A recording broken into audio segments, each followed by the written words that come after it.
係咁，我琴日已經第一個時間報導咗呢個其實佢哋行上去天安門城樓嗰陣時，佢哋幾個透過翻譯講嗰幾句説話，就即係話70歲仲係好年輕啊，啲器官可以換啊。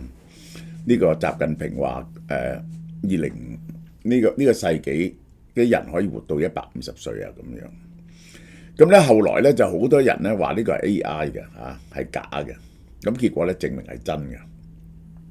今次咧我係加以解讀今日呢篇加以解讀，用科學嚟到解讀，然後咧我再用政治嚟到解讀。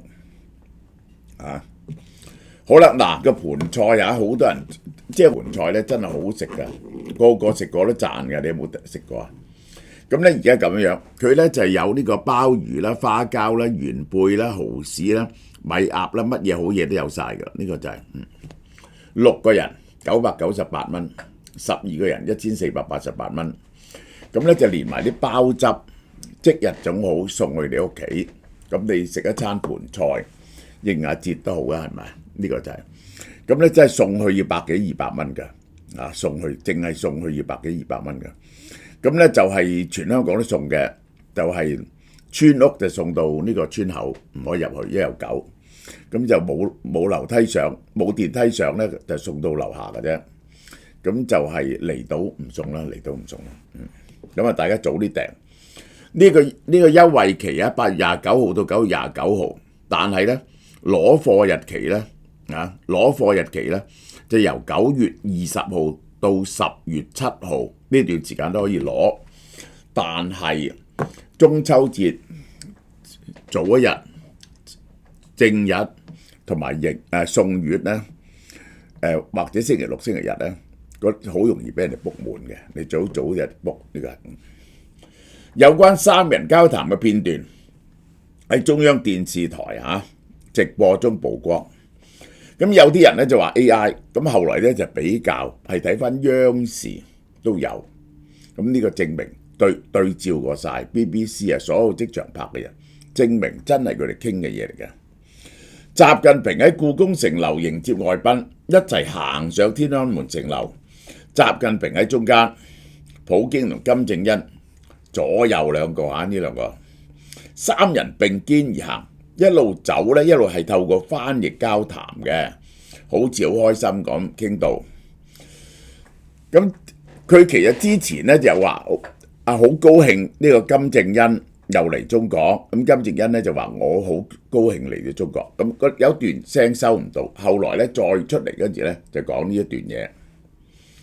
金正恩好高興，好耐冇見面，隔咗一段就講呢個。我諗係講起大家嘅年紀問題，呢個過去啲人活唔過70歲，而家70歲仲係孩子。一個男人係用俄語轉述習近平嘅話俾普京聽，呢個就係習近平嘅俄語翻譯，好少能夠活到70歲。佢嘅意思就即係當然啦，呢個杜甫嘅詩咧人生70古來稀。佢而家咧70歲，仲係個細路仔啊！習近平原來係個細路仔嚟啊！呢個習近平仲個細路仔都未曾變大人啊！咁梗係冇可能要有接班人係咪？好啦，然後咧就有人咧就係譯普京嘅説話俾翻佢。呢一句嘢咧係用普通話。隨着生物技術取得進展，人類器官會不斷移植，越活越年輕，甚至會長生不老。兩個咧70幾歲嘅人講呢啲嘢我好開心呢個，我聽佢咁講，因為我仲老過佢哋呢個人。人哋器官可以不停移植，越活越年輕，甚至長生不老。習近平話：好難講啦，本世紀啲人可以活到150歲啊！呢個係首先，習近平講70歲依然算係年輕，啱唔啱呢？佢話咧，佢仲係細路仔喎。原來習近平係細路仔。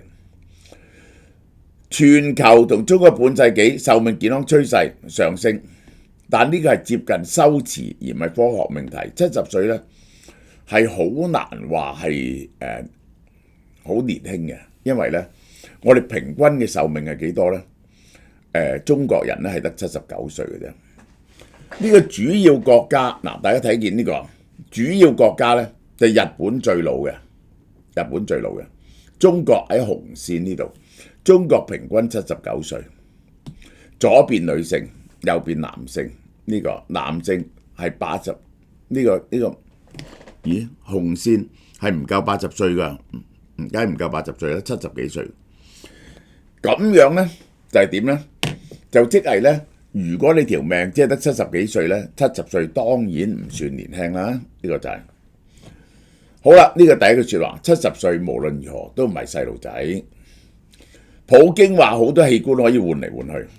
嗱，醫學邊界移植器官係可以有啲致命病，你移植咗係可以唔死，但一移植器官咧就會排斥。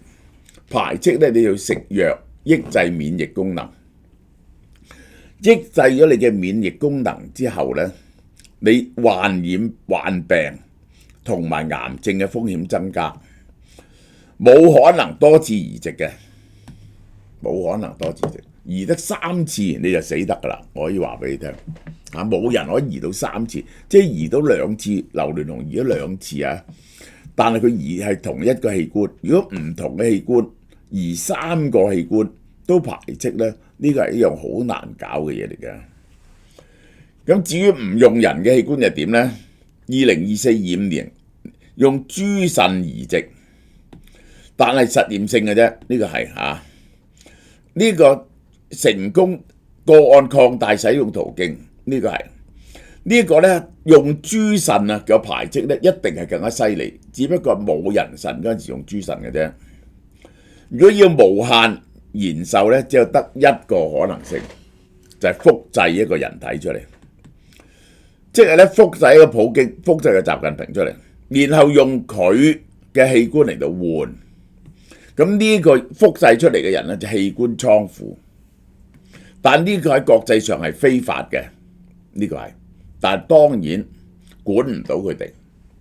對獨裁者嚟講，法律同倫理冇約束，甚至普京咁講，佢話可以無限期活落去。佢有冇移植到呢？佢有冇 clone 到一個人出嚟呢？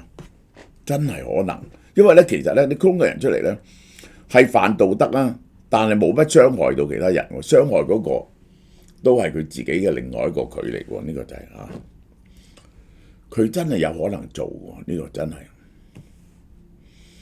普京器官可換，呢個金正恩參與期間，三方共同面對接班。普京憲法已經修改，可以做到2036年，年齡同健康係最大嘅不確定性，可以做多11年嚇。咁啊80幾歲，金正恩身體好危險啊！佢其實佢所以先拖個女出嚟，佢好後生，但係身體好危險。佢嘅體制完全用白頭山家族嘅血統為核心嘅。如果壽命不長，接班安排風險較高。如果佢好短命，佢個女即係得13、14歲，係好容易推翻嘅。習近平取消任期限制之後呢，佢一定要講。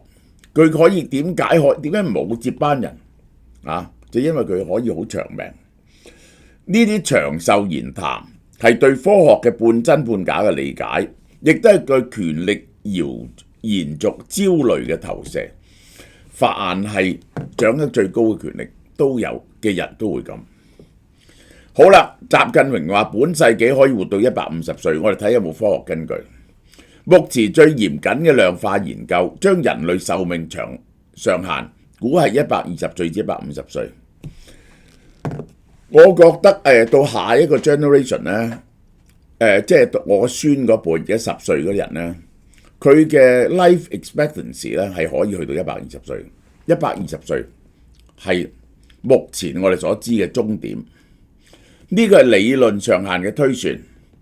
並不等於能夠達成個可行目標。我哋香港人係85.8歲咁上下，呢個咧就去到蕭迪一嗰輩嗰時咧就變100，到佢個仔嗰時咧就120。而家經過驗證人類最長壽紀錄122歲嘅 Janet Carman 呢個就係。至於細胞重新編程衰老逆轉咧，仲喺動物測試階段本世紀活到150歲得唔得呢？理論上限。2001年 Nature Commitment 有動態機體狀態指標，推測人類嘅韌性喺120歲至150歲之間崩潰，呢個係上限估算，唔係可達目標。而家目前咧都係122歲，估計人類呢套機器啊，佢係冇辦法拉得超過120歲。即係我解釋俾你聽，你等於咧一架老爺車，佢咧係所有嘢都壞，經過咁長之後咧，係所有嘢都壞，所以咧就不如買架新車。干預研發，將個年齡逆轉，部分分子同基層階級嘅衰老逆轉，將個衰老逆轉喺老鼠仔同體外細胞似乎做到，但係有安全性，譬如話會生 cancer。而且可轉譯性依然未曾解決到，係唔係真係可以將年齡逆轉？喺嗰啲蟲嗰度呢，我睇過有啲蠕蟲度呢係做到喎，變翻後生喎。但而家咧喺人類呢係未能夠做得到嘅。目前人類最長嘅紀錄120歲，珍妮卡爾文1875年出世。其實佢呢件事呢驚動世界咧，就喺1980幾年嗰陣時，1980幾年嗰陣時咧就係整呢個墳高啊，墳高紀念啊。佢就話咧，我後生時見過墳高你後生嗰時見過墳高，嗰啲人唔信，查翻就係所有記錄呢一個真係呢個人咧，果然咧係喺1875年出世，係有足夠嘅記錄，一生人嘅記錄。喺1997年8月4號逝世，享齡122歲又164日，係經過真正證明壽命最長嘅人。其他嗰啲冚唪唥係講嘅啫，係冇咁長嘅。家族長壽，佢啲近親都係長壽嘅，哥哥97歲，爸爸92、93歲，媽媽86歲。1896年呢個結婚呢個同堂親結婚唔使做嘢，打下網球、游下水啊、鋼琴啊咁樣。呢個人122歲零164日，呢個就世界紀錄啦。目前70歲仲年輕嘅潛台詞，70歲轉小朋友呢，唔係人口老化嘅敘述，而係一個政治信號。佢仲好有能力，係唔可能構成卸任或退居幕後嘅理由。喺一個已經取消任期限制嘅政治體制入邊咧，對繼續長期執政，其實咧係特登留出嚟，等俾國內啲人知道。秦始皇咧就已經統一天下，就已經長生我會講俾你聽。其實呢嗰個修仙同埋食丹藥結果咧就害死咗好多人。自從呢個秦始皇以來咧，就得幾個人條命咧係可以去到超過80歲，80歲得幾個人？就係呢一個武則天，呢一個宋高宗趙構，呢一個梁武帝蕭衍，同埋呢一個4個人，同埋呢一個乾隆，係得4個皇帝超過80歲。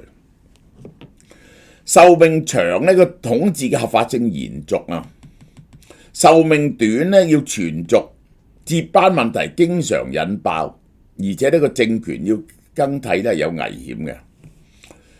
喺現代極權體制，長壽需求與統治需求更容易重疊。嗰啲領導人越長命，就強化對體制嘅絕對控制，追求長壽嘅言語，即係話不交班。呢個真係。我哋睇呢3個國家平均壽命2024年全國平均中國79歲，中國初1949年建國嗰陣時咧係48歲啫，擴張咗31年，但係少過香港5.5年，少過香港，少過日本，台灣82.3。俄羅斯人短命，點解啊？中國人點解短命過香港人咁多？其中一個煙仔同酒係好緊要。俄羅斯73歲亂飲酒，俄羅斯男人得68歲，好短命；女人79歲，飲伏特加啦嗱。北韓咧就估計74歲度。好啦，美國就點呢？2023年美國出生嘅時咧係77.5到78.4，增加0.9年11個月。呢個咧2023年咧嗰年嘅壽命增加得好長，男性提升1.0年，女性0.9年，接近1年。全球趨勢呢個係其實近期生命期待咧就每年咧就延長咗0.2年，每一年因為你嘅科技進步啊，嗰個 life expectancy 咧都向後移嘅。而家好多國家咧就係多2-3個月啦。FT 訪談自1840年而家最佳表現嘅國家平均係每年多3個月。2023年美國多達11個月，但係已經好高壽命嘅咧就係2-3個月，整體係減緊嘅。即係我俾大家睇呢個表，你冇可能因為到長壽咧，你冇可能咁快越嚟越平嘅，呢個越嚟越平。即係個增速咧唔會快咗嘅，增速咧係慢咗嘅。嗱，大家睇下呢個2022-23嗰年係突破嘅，2023嗰年咧美國突破。如果壽命增速超過1年，係咪可以永生呢？嗱，有人提出過呢個問題。如果生命期望每年增加超過12個月，呢一年結束嘅時候咧，佢仲可以活得更加長喎。增壽速度快過時間流逝，理論上就可以無限量延續。嗱，有啲我哋知道最長生命嘅，即係呢個大型動物咧，哺乳類動物咧，就係格陵蘭鯊。格陵蘭鯊咧係400-500歲嘅，400-500歲，150歲先至成熟㗎。格陵蘭鯊呢個概念係 David Goble 提出然後由 Audrey de Grey 命名及普及。呢個就係叫做乜嘢呢？ Longevity escape velocity， 即係話呢，佢估計個生命延續因為醫學進步越延續越快，終於有一點，你過一年，你嘅條命呢長過可能多過1年，就係長壽逃離啊！2018年嗰陣時，佢估計喺10年、12年內呢，就達到每年增壽超過1年，即係話喺2028年、2030年、2024年咧，佢就重估認為係2029至2035年。無論如何喺2036年前咧，有50%機會達到呢個水平，50%機會喎。呢個係11年後嚇。好啦，好多個來源咧都係香港人全球人均壽命最高嘅，香港85.77歲。女性88歲，男士83歲，點解呢？咁樣點解香港人壽命最高呢？香港人工作憂慮，住屋環境唔好，食啲嘢唔係好衞生，但係香港有幾好住。香港嘅吸煙率係全世界最低嘅。香港人啊，因為住得逼，所以咧去醫院好快，仲有廣東飲食咧係比較清淡嘅，仲有香港人咧好少揸車喎。啲美國人啊、加拿大人咧唔行喎，不停揸車喎。香港人被逼行喎，因為大多數人都搭地鐵，喺地鐵咧已經行親死嘅喎。你由地鐵站行翻出嚟咧，你個個日日都行好多路喎，而且仲會去郊野公園喎，因為間屋咧就太過逼。香港人其實最重要就係距離醫院好近，呢個救命嘅半個小時啊，黃金半小時。即係你出事去到救你喺半個鐘頭內，香港完全做得到。於是香港人唔死得，就救翻嚟。喂，大陸咧整一套嘢，習近平點咁講咧，係令到嗰啲高官咧唔會死嘅。佢呢套嘢咧係叫做呢個呢個328計劃啊，係睇住佢嗰啲高官5樣嘢。第一，佢會唔會生 cancer？ 監視住佢全身有冇可能生 cancer。第二，佢有冇可能有心血管病同埋中風？有另一組專家，一組專家幫佢控制啲慢性病，一組專家睇住改善佢嗰啲免疫機能，一組專家睇住佢嘅智能問題，所以佢哋好長命。宋平最犀利啦，2017年出世，108歲。108歲仲唔死得？江澤民死嗰時96，萬里98、99，喬石91，朱鎔基96，依然在生。呢批人明顯長壽，就因為中央係擺好多力去維持佢哋嘅生命嘅，呢個就係一方面佢哋談論150歲器官替換，俾外種種科技可以支撐永久權力嘅幻覺。另一方面，現實數據話俾你聽，俄羅斯、北韓嘅平均壽命比香港低10年。領袖談長壽，國民未必活得更加耐。呢個就係現實，但係佢哋當然係希望可以繼續掌權落去。呢個就係好啦。嗱，介紹呢種蛋白呢個係台灣嘅 Tyray 2017年成立嘅多元口味蛋白營養補充劑。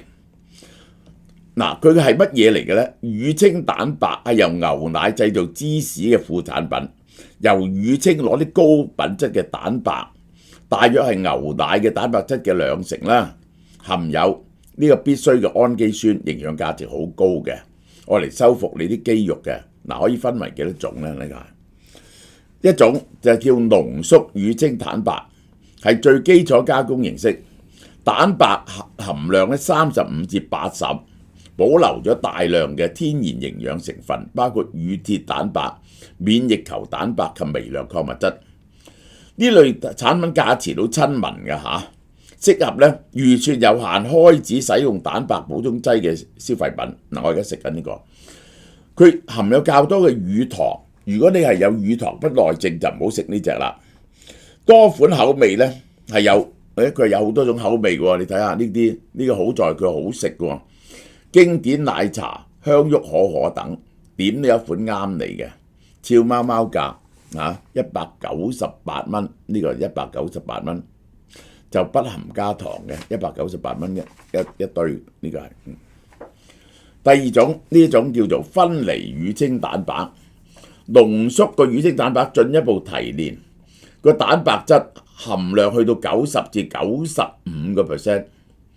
進一步減少脂肪同糖分，因此乳糖同脂肪量極低，你適合乳糖不耐者。呢個有鐵觀音奶茶、珍珠奶茶、泰式奶茶等呢個試飲價18蚊啫，會員價仲有9折，一盒咧呢啲18蚊，呢啲18蚊，呢啲好啦。第三啦，機能分離蛋白，機能分離蛋白咧。就係經過特殊純化處理嘅，將乳清蛋白嘅脂肪、乳糖去咗，然後酸化，同水混合嗰陣時咧，好似水咁。呢隻飲出嚟咧就唔似蛋白，似水嘅，透明嘅，同傳統乳清蛋白嘅口味咧完全唔同。有多種水果味有芭樂檸檬、檸檬紅茶、蔓越莓俾你選擇。試飲價18蚊，飲價18蚊。而家咧呢個係。會員正價咧仲有9折，18蚊。仲有植物性蛋白，植物性蛋白咧就係用豌豆蛋白提煉嘅機能蛋白。如果唔中意奶產品嗰啲就用豌豆蛋白。有啲人唔食得奶噶嘛，對牛奶敏感者飲用。試飲價18蚊，會員正價仲有9折。嗱，飲品有咁多選擇，連零食都可以增肌過下口癮。全部係大豆蛋白製造，西式味道，仲有 Margherita Pizza， 日式咧又有海苔味，都係佢哋最經典嘅臭豆腐。日式仲有臭豆腐同珍珠奶茶台式好多口味，零反式脂肪，高蛋白質，試食價15蚊，會員正價會員仲有9折，好嘛？